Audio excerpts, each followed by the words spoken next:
Welcome to this special edition of Las Películas Sábados Gigantes at the Cinemarijuana Theatre. Woo, yeah. That's right. It's a special Black History Month edition. We decided to celebrate Black History Month this year. We would watch a few films and talk about them. We've done a few now, and this is the latest one. Tonight we're going to talk about The Color Purple from 1985.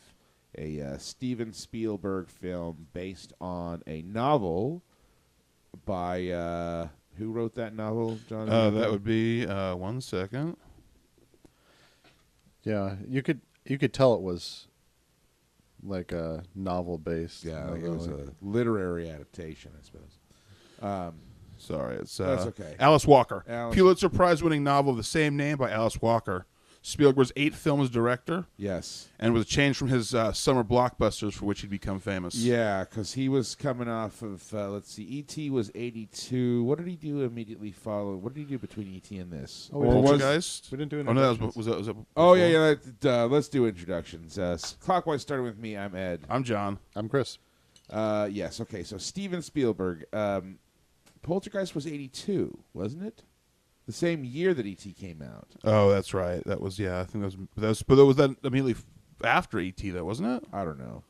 I guess just Wiki Spielberg. There's some stuff to work on. Just get the filmography. So anyways, the film stars Whoopi Goldberg, Margaret Avery, Oprah Winfrey, Danny Glover, Adolf Caesar. I know, right? What a name! And who's the guy that plays Harpo? Because he's from RoboCop 2 and CB4. He's Trustus. Willard E. Poe as Harpo Johnson. Okay, yes, Trustus Jones, right? Yeah, Trustus Jones. So that was the cast and the mayor from RoboCop 2. Yeah, mayor of New Detroit or Old Detroit. Yes, New Old Detroit. So I guess we'll just get right into it. We got a shorter version of the podcast tonight. So let's start talking. Yeah. We'll do 3 minutes, 3 words. Well, first we got to do like a little synopsis. Oh yeah. Man, I'm all over the fucking. Yeah, it's up on the board. Which is behind me, I think it's just that I'm so sort of emotionally spent right now after the viewing of this film that perhaps my mind is not. It's a draining experience. Yeah. So. Yeah. All right. Well, why don't you give us a synopsis of this film, John? Well, okay. Whoopi Goldberg plays Miss Celia, and basically it's a story of her life for the most part. I mean, it starts off with her as a young girl. Seeley, isn't it? Is it Celia? Let me see. Yeah. Yeah, I thought it was Celia. Yeah, it is Celia. Okay. Yeah. Celia. Miss Celia. And yeah, she's abused by her father. And then she's married off to a terrible, horrible man that Danny Glover plays, Albert, who abuses her. And finally, after years of abuse, she finds some solace actually in the heart and the arms of her husband's mistress, Shug Avery. Yes. And she's separated from her sister at an early age, and a big part of her story is her trying to reconnect and find her sister. Yep. That's it. And just all the hardships, and surprisingly, not due to racism, just really hardships of just being treated like shit by her own people. Well, I mean, it could be argued though that sort of their disenfranchisement from society sort of allows these things to continue. And also, certainly, Sophie, Oprah Winfrey's character, certainly runs afoul of some white folk. I know. It's like you don't even want people to even notice you in this world, or you're just out of luck. That's pretty much what happens. It's pretty maddening. So it's it's a period piece, really. Yes, yeah. Starts in 1909 and goes through, I think, 37 or something was the last year. Yeah, 37. Oh, was it? Yeah. Music by Quincy Jones. This film was nominated for 11 Academy Awards. Yes, and did not win a single one. Okay, well, let's talk about that afterwards.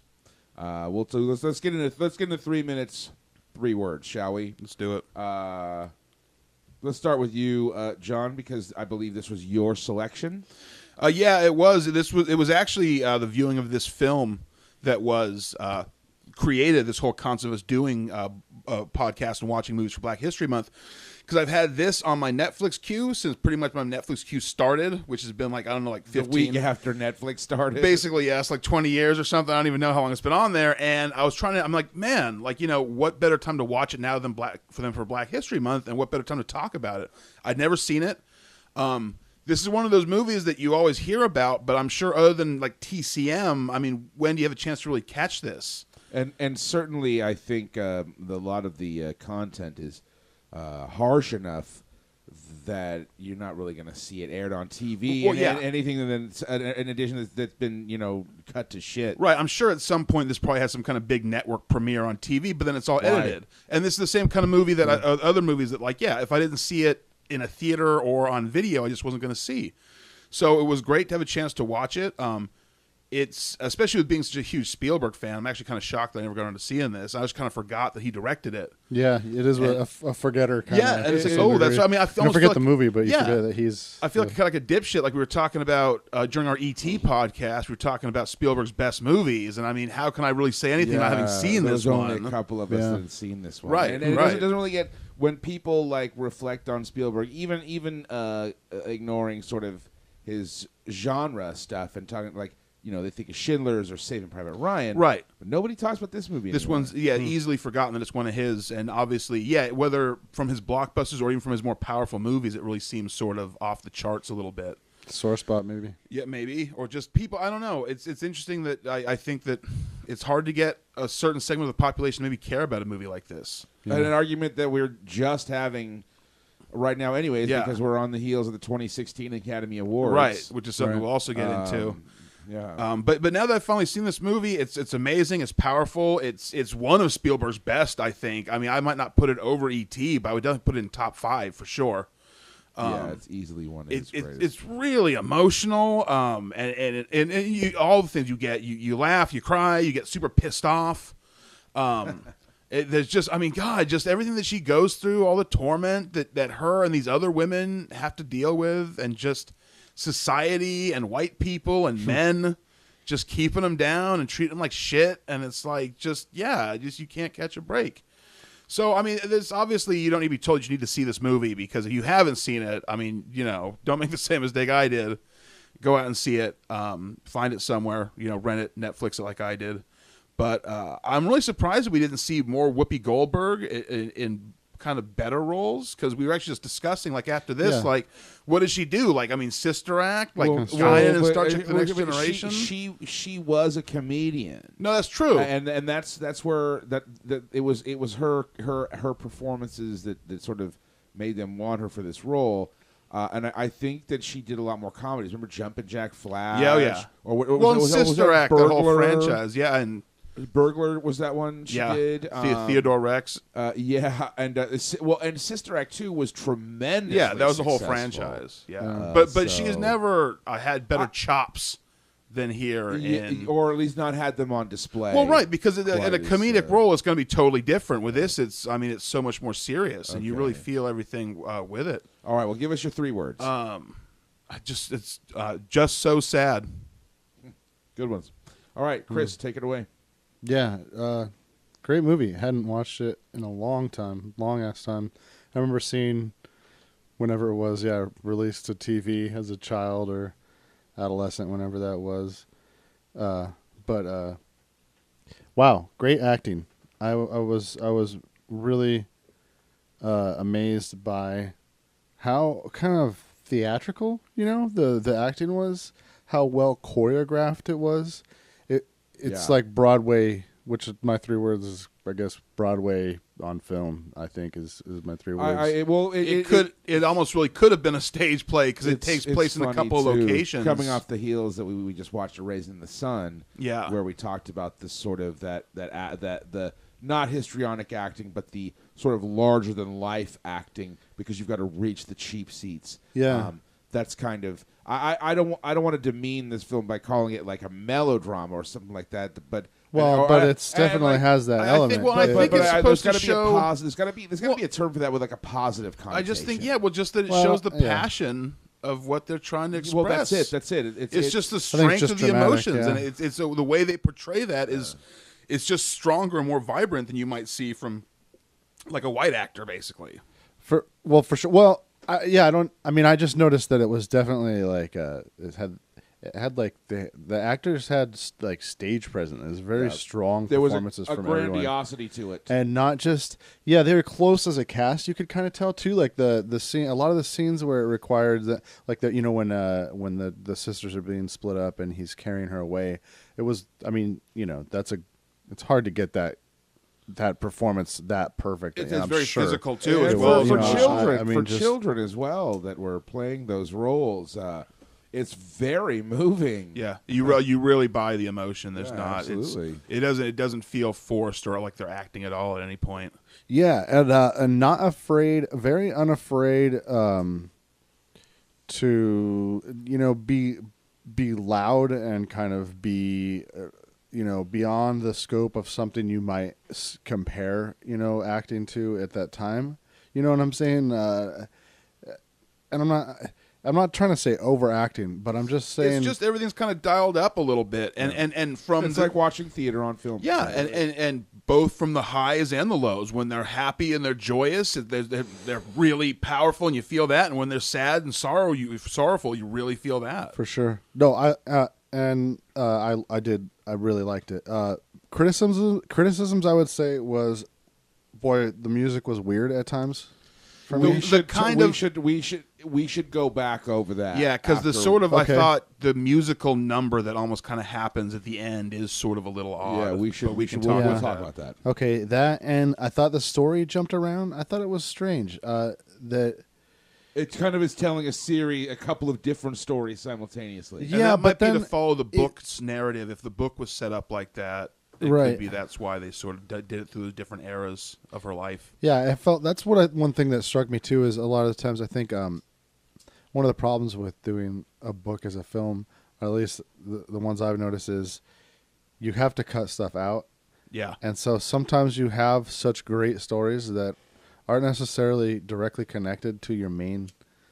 That you got to Story. lose important good stuff. It's almost a shame, we can't. I honestly, dude, I'm all for like 5-hour movies.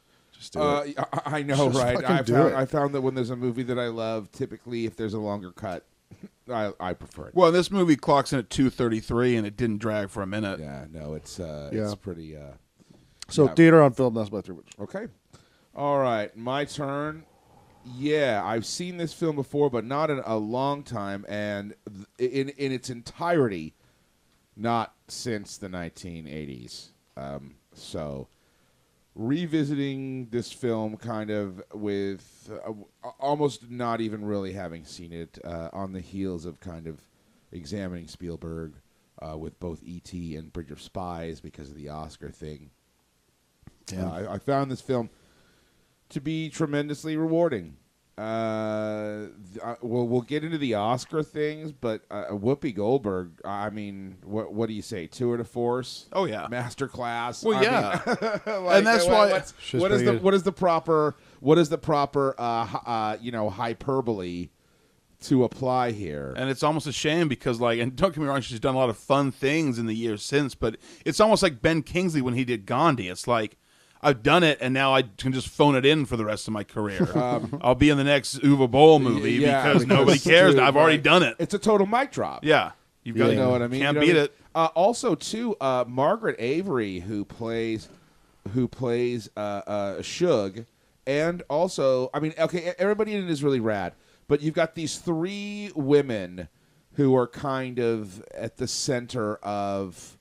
They're all sort of connected, and they're the ones that kind of connect these men together, even though there's familial ties. Oprah Winfrey as Sophie, Whoopi Goldberg as Celie, and Margaret Avery as Shug. And just, wow. I mean, the scene between Shug and Celie, where Celie's trying on her performing outfit, Her flapper outfit. red flapper Her thing. flapper rags. And Her glad rags. she's allowed. Not only is she being granted a reprieve from the abuse because of Shug's being there, but Right. she's also experiencing this moment of just sort of this. For her is this profound love that she is not really used to, and it's just such an amazing, tender scene. Well, it's something that gives her like basically the first glimmer of self-confidence she's ever like had too. You know, and this, it's like fucking Spielberg, dude. You know, every time I kind of go, you know, he's made some movies that haven't looked that interesting to me that I haven't seen, and like when I see something like Lincoln, that like is like it's really good, but it just doesn't quite get there. I may start to think disparagingly, but dude, Spielberg is he's the goddamn business, dude. He just you can't top the guy. Yeah, he knows how to do it all. And I mean, they may not all like blow you the fuck away in every aspect, but could you have a more fucking clutch filmmaker than Steven fucking Spielberg? He's like absolute A-list. Like he's like the top of the tops. Like he's like wiped away. Like I mean, there's been plenty of great directors in America, but it's like I think. Well, you know, if everything's like totaled up in the end, Spielberg will go down as the greatest director in American history. Born to fucking do it, just like Gregory Hines says in History of the World Part 1. Born to do it. Born to do it. That's the Ethiopia. Shimshay. Yeah. The movie was fucking fantastic. 3 words. My 3 words for this film. I was gonna say purple is real. Because if that doesn't prove it to you, dude, I don't know what the fuck. but it's an inside joke there. I think that's another podcast all on its own. My 3 words would be Saving Private Who. Nice. Sorry, there you go. Shots fired. So roasted, right? So let's. What do you want to get into first? The Oscars thing? Sure. Okay, 11 nominations. Tied for the most nominations with 0 fucking wins. Okay, now before I get angry about this, I deliberately have not looked. Well, I don't know. I don't know what else might have been there. That's hard to right preemptively. But it was nominated for what? Best Picture. It was Whoopi for Best Actor or Actress. Margaret Avery and Oprah Winfrey both for Best Supporting. Oh, and I did want to mention one thing. Whoopi Goldberg I have always been a fan of hers. She's always been fucking rad, and she blazes kush. Dude, she's the fucking That's shit, rad. dude. Yeah. Whoopi is fucking rad. I grew up watching like Comic Relief as a kid. Plus, they named cushions after her. And she's got so much fucking talent, and she's always been like real and true. Color Purple and its biggest competition were both nominated for 11 that year. There were 3 films nominated for 11 awards. Yes. Wow. What were they? What kind of competition was this? Was the? Oh no, sorry. 2 films with 11. It was okay. It was okay. Do you want to do this by category or? Just give me Best Picture first. Okay, so by Best Picture, nominations were Out of Africa, The Color Purple, Kiss of the Spider Woman, Preetzi's Honor, and Witness. Out of Africa won, didn't it? Yes, it did. Yeah. Who's in that? Was it Robert Redford and Meryl Streep? Some white folks. Dude, I haven't seen any of those. I feel like such an asshole. Well, but then, see, we've talked about this. Meryl Streep was in it. Okay, I mean, which do you think has stood the test of time more? Well, Color Purple or Out of Africa? I knew as soon as we said who did it lose to, we were going to be watching some. Well, okay, no, all right, I know. Right? All right, well, but how about this? If you want the one category that's bullshit, Best Actress, right? Right. Whoopi Goldberg, Anne Bancroft, Jessica Lange, Meryl Streep. So Meryl Streep for Out of Africa, Jessica Lange for Sweet Dreams, Whoopi Goldberg for The Color Purple, Anne Bancroft for Agnes of God, and the winner was Geraldine Page from The Trip to Bountiful. Boy, they sure went right there. Well, now, okay, has anybody at this table ever heard of the film The Trip to Bountiful? No. I'm sure if Zeb were with us, he would have. He'd be the only one. Well, Garrett, maybe. Oh, yeah. Okay, but hang on. Up until that point, and I don't want to be like such a snob, like we might be missing on something with that Geraldine Page thing. But I was going to say, just hearing those names and not having seen the films, I will admit that sounds like a pretty fucking stacked category. Oh, sure. Meryl Streep, Anne Bancroft, Whoopi Goldberg, and Jessica Lange. And Jessica Lange, dude. But then Geraldine Page takes it. Well, okay. Yeah, we got to see that performance. I know. I would be interested to see that. That was a big year for actresses, for sure. It was plum roles. Those are some of the just all-time greatest, ladies of cinema. But man, Whoopi was fucking on fire. No, dude. she really was, really and did. like they didn't. Oprah Winfrey, So right? was Also Winfrey. nominated. Oh, for dude, Best Supporting, dude, for reals. against Meg Tilly for Agnes of God, Amy Madigan for Twice in a Lifetime, Margaret Avery also for The Color Purple. So Shug was nominated too, Yeah. but neither one of them won Ooh. because it went to Angelica Houston for Precy's Honor. Man. Now, obviously, gotta once see again, that. Angelica Houston is a legendary actress, but Yeah, right. I don't Precy's Honor. I don't know if you got. And how do you nominate two people? But I don't. It seemed like one of them should have won. Network had the same thing. Yeah. Now, according to IMDb trivia, that scene at the dinner table where Sophie kind of comes out of her catatonia after Celie kind of like tells fucking Danny Glover what fucking time it is. Right. I guess her lines were all ad-libbed. And that scene, you're just like, it's so good. Is that why there's like a little laugh in there, isn't there, when she does She it? has a long, and it feels so natural. Yeah. Yeah. No, I mean not her laugh, but the rest of the Other rest people, of the yeah. cast. It felt like such a natural like group laugh, like she was actually making them laugh. Like, Yeah. that's rad. That'd be rad if that's It's like a life-affirming Yeah. scene. It really is. Just remarkable performances. I don't want to really disparage anybody, but especially when we're just coming off of Oscar So White, it just, I don't know, it doesn't help. Especially too, like to think that it's not like Angelica Houston didn't go on to have, because it's kind of like Chris Rock talked about in the Oscars last night. It's like they just want like Hollywood just give them a chance to get these roles, Right. And okay, Angelica Houston had many more opportunities with these great roles, but Well, I Whoopi suppose Goldberg and Oprah Winfrey never had another shot at anything of this level. Not that they necessarily tried, Well, but I suppose too, just the fact they're nominated. It's not like this year where like you had some great performances just totally ignored. Yeah. They're at least being recognized, right? At least, here. and obviously, So I don't really think I don't Well, but- necessarily want to call racism on this. Well, no, because especially not having seen the other performances. yeah, and the nomination is, I mean, this is the one time when the nomination is a prize in and of itself, because there are plenty of things that would never win, but getting the recognition of the nomination is Yeah. a big enough of a deal. I also do want to mention that this is by no means a perfect film. I actually do have some criticisms of this film. Yeah, I definitely would. One too. of the looking at some of the stuff really quick before we did between the film and the podcast here. It's like when critics had criticisms of it, it was kind of like, no, they didn't say it was pandering, but like that it was emotionally, like it was a little over the top, like manipulative, kind of like it wasn't as. Well, I would say, you know what I mean. well, like okay, the musical scene, right? Basically, when Suge finally, they're singing a song, in the juke joint, and the church that is kinda- doing the same song, right? And they come together and they're marching down, the lane, singing the song, and it's basically like a Coca-Cola commercial. Yeah. And the door comes in, and it's at this point, and I'm not complaining because it didn't necessarily It's a bother me. wonderful scene, but It's full blown musical, Well- and this movie's not a musical. But then all of a sudden, this scene is just 100%.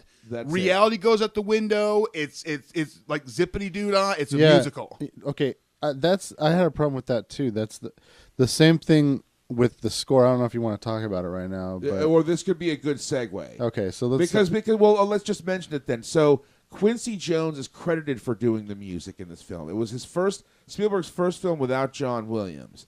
And although I guess there was some dispute because I guess there was a lot of music, different people's music used in the score. yeah. But Quincy Jones is the only one credited. Now, it's funny watching the opening credits. We were even talking a little bit about Quincy Jones because, dude, he's one of like the greatest of all time. And I thought it was neat because I've known him more as a producer, so Yeah. it was cool to see actually he'd Oh, dude. written the score for this movie. Produced like everybody. But then when watching the film, we kept joking, or not joking, but like just talking about the score, because we all felt John Williams was being really kind of. It was a very whimsical sounding score Yeah. that I think almost and you still have amazing performances, but in some cases, I think that whimsical sound of the music undermined the seriousness, the serious tone of what was going on. Yeah, especially in the opening scenes, I felt like when she's like a kid, there's really nothing it happy. Sounds magical. Right, It's there's so nothing glaring happening at all. But the music's really like it's Right. like fantastical and magical and like whimsical, and it's out of place. For me, coming off it right now, just the feeling I get is like the film itself has like an edge to it. You know what I'm saying? Like it has a real edge to it, and that shit will cut you. Yeah. So if somebody absolutely. went through and like sheened over with the music to try and like Really dull that a little accentuate bit. that. You know what I'm saying? No, I think to dull it. Because I think the they tried to music dull it doesn't down. have an You're edge. saying that maybe intentionally Spielberg wanted, because it was so intense, the music to maybe Yeah, kind of try I to think- like anchor you back home. I a think he bit. was like, "This is a little too."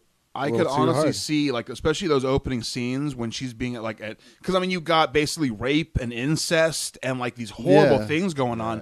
And I imagine if you had some strong, powerful, emotional music happening there, maybe it would be like almost too intense. You know, but That's what I felt like. you guys may be right about that. but I don't. Well, I honestly support but it because it feels weird. and Because it almost makes it seem like a couple of things you're supposed to laugh at, but it's like, well, how can I laugh at this? Yeah. This is terrible. Well, and two, I don't mean to try to like put the music on blast for being bad in any way. I just think that.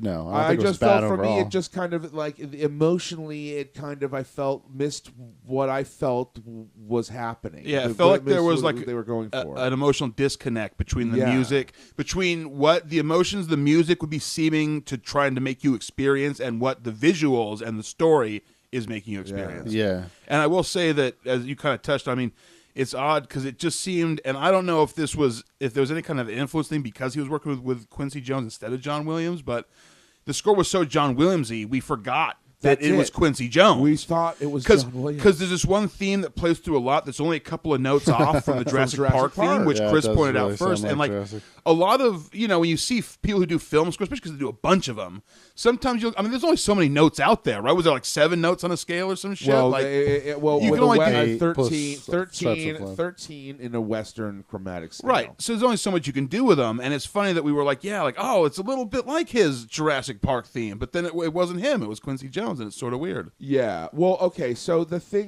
think what it comes down to is, for me, the biggest failing of this film, to put maybe the too sharp a point on it, is that Spielberg, God bless him, he's got this Hollywood sheen thing, and like it was the same problem with Lincoln.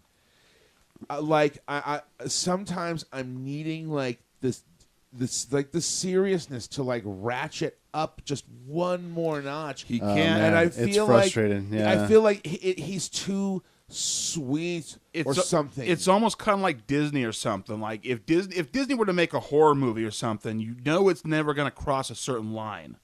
It's like Spielberg's kind of the same way. No matter how even deep- when it gets dark. right, it's never going to get too dark because like Spielberg's not going to do that to you. Yeah. Like it's like Spielberg's going to take you through this, and even if you're dealing with something difficult, he's going to bring you through okay on the other side. Yeah. He never goes too. Just like E.T. He's too polished. He's too. I think like Well, we no, talked see, about. I don't know, E.T. I think is a little different because Like we talked that's about a kids movie, so that kind of calls for right. it in a way. Well, no, we but talked about how negative George but Lucas but is. he's good at doing and it. how much It's of the a same- how much it's of a the same pessimist he application. is. You know what I'm saying? And I think Steven Spielberg is just too much of an optimist about life. Yeah. I think he's the kind of guy who's up on everything. He Yeah. loves everything. He's a What a huge dick. fan of like, and it's like even when he's he doing loves something things that are great. Right. He's like Tony Bennett right. on Saturday Night Live. So Yeah. even if he's telling a story that's dealing with some real harsh stuff, he's never gonna kind of not be able to see that little piece of goodness that still exists out Like, there. dude, like seriously, like with Lincoln, it was that was like like I wanted Lincoln to be like kind of really heavy and raw,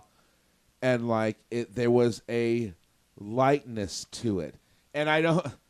Obviously, with the content of this film, I mean, there's nothing light about like I seriously, even though he kind of redeems himself in the end, Danny Glover's character.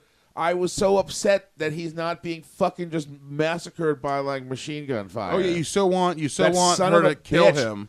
all of these fucking assholes.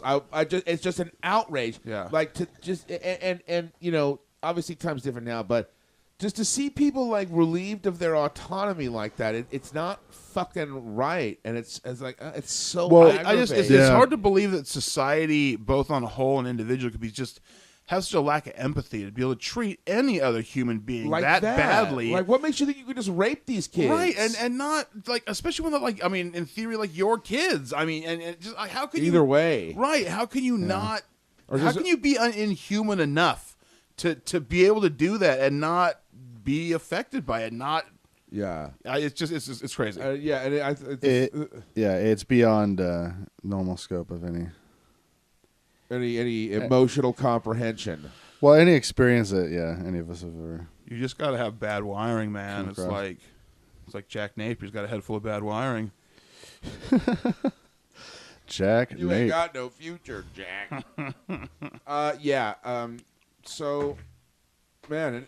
Is there anything else we want to say about this flick? Is there anything else on the paper? Or we got no. I didn't. I actually didn't really write anything down because I figured we'd wing it. There was a ton of interesting trivia about the film. Yeah, I mean, there's a bunch you can delve into. I'm curious too about. It's always interesting to read about, like, because I love reading about a movie once I've seen it online, and then one based on a book. Then you can also read about the book too and find out the differences. And stuff like that. Glover did some serious stuff after this. He's really good. Honestly, I'm surprised he didn't get a nomination for maybe supporting actor. It's because everybody hated him too much. Yeah, I know. It's like, how do you reward a performance that? But that's slimy. Did anybody else do anything serious? Well, let me see. I mean, I can bring up. I know I'm no expert. I wonder what Oprah's career as an actress would have done if she hadn't have become a talk show host. If there's a parallel universe where she stuck to acting, like what kind of roles did she do? Yeah, because that was some good shit. That was some really good stuff. Like you wouldn't think.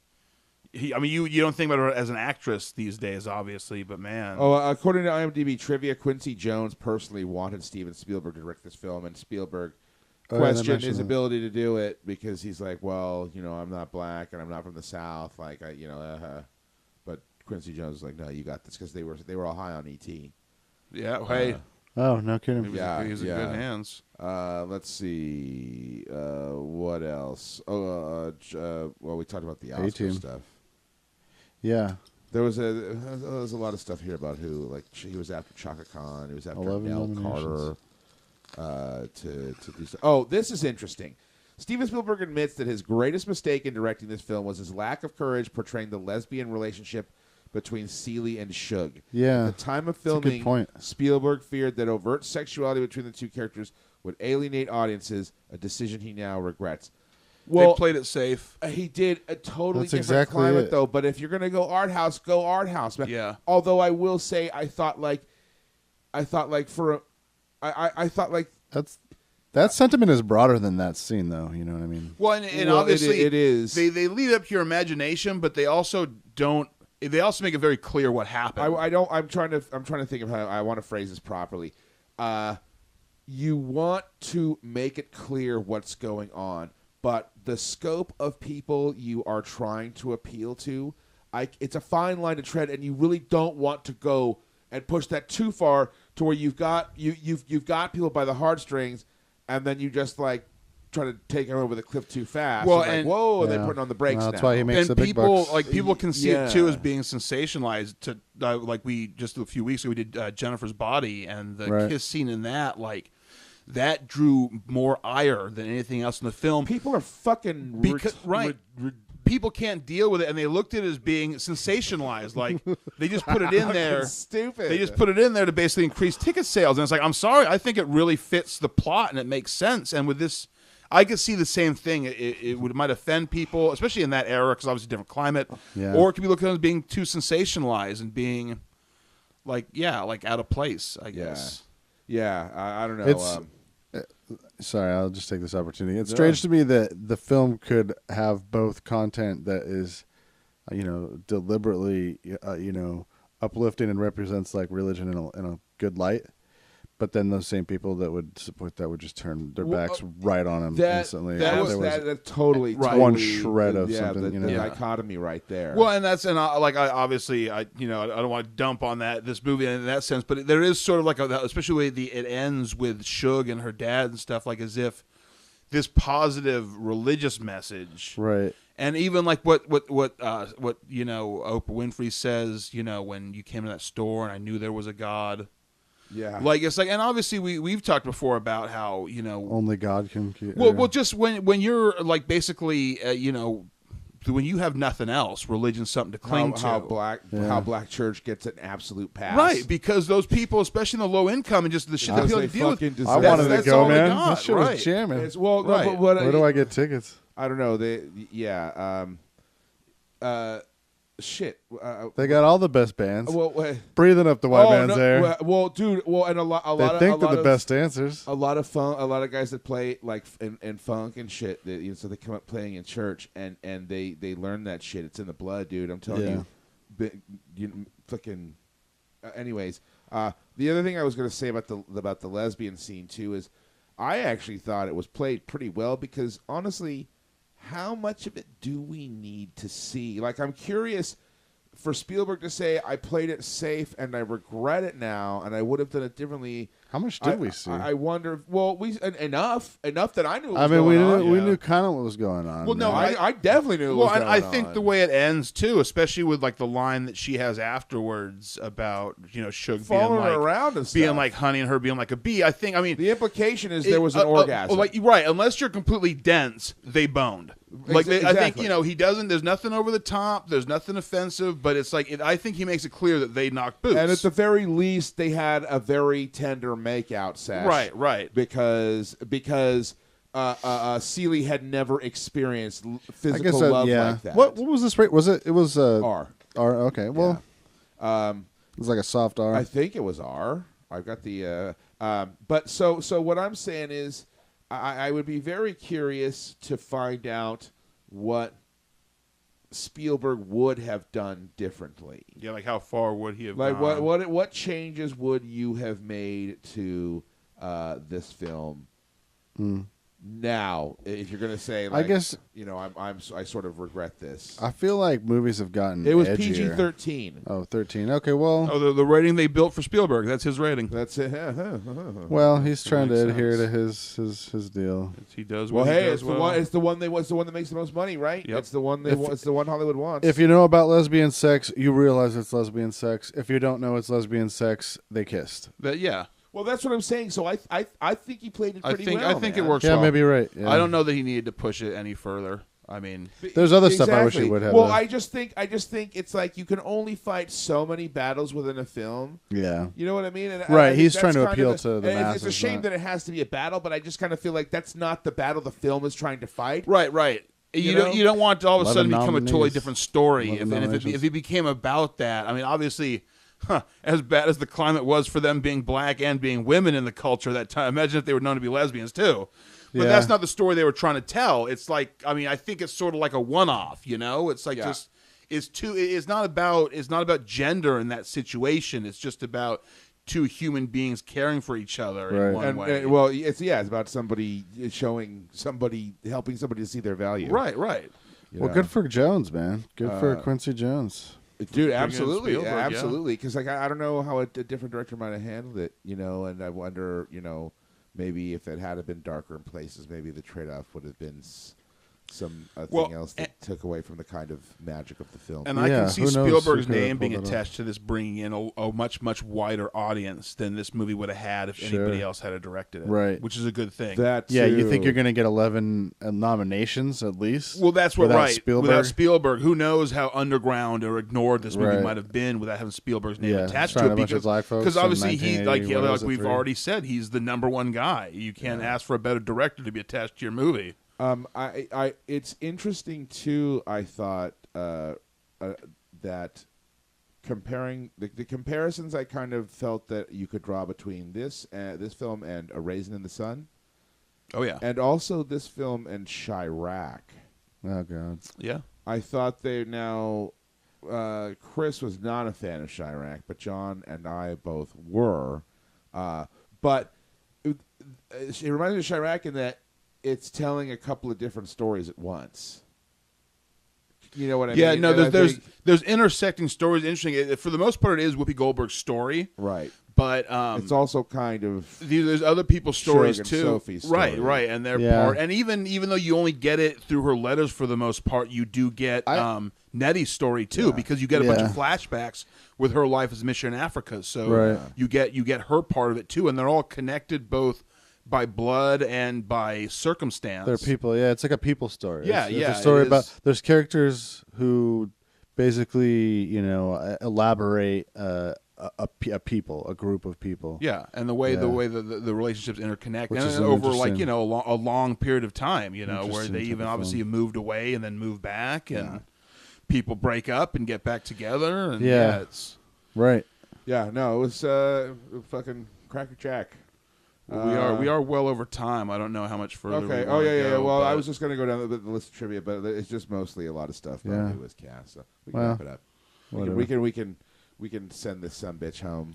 But yeah, this I think this is a really profound movie. This is one of my favorites we've watched for Black History Month. Yeah. As far as both craftsmanship and story. Yeah. Obviously they've all been good, other than A really interesting contrast to Sweetback. Yeah, no, that's true. And it's like almost like new wave approach to filmmaking versus this sort of like very super super schooled Hollywood. It was also an interesting era to set a story in because, obviously you get so many storylines set like in the civil rights era, and then obviously anything set during the Civil War or the slavery era. But to have this early 20th century, right, where it's like, okay, you're free, but then you're also still kind of treated poorly, and obviously you're in the lowest social class that exists, and so you're still dealing with a different form of racism. Like we said, emancipation was like the beginning. That's the start of the war, right? And even here, obviously, it's not even. It's only that was only 107 years ago. But when the movie starts, and the later years, not even 100 years ago, which means you got people who would still be alive who could have experienced that kind of life. There are tons of people. And speaking it's of crazy which, to think about. We still do. In a lot of places. When is World War III going to roll around? Come on, I'm waiting. We're lagging. I am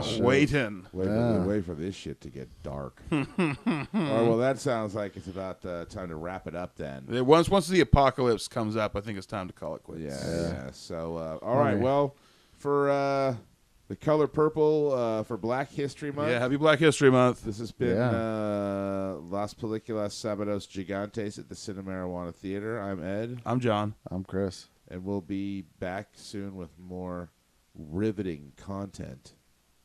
Don't miss it. The kind that you need. You check it out. Check out all other content. Check us on. We're like your blood bag as you fucking out on the Fury Road. Yeah, but instead of feeding you blood, we're feeding you sweet, sweet cinematic gold.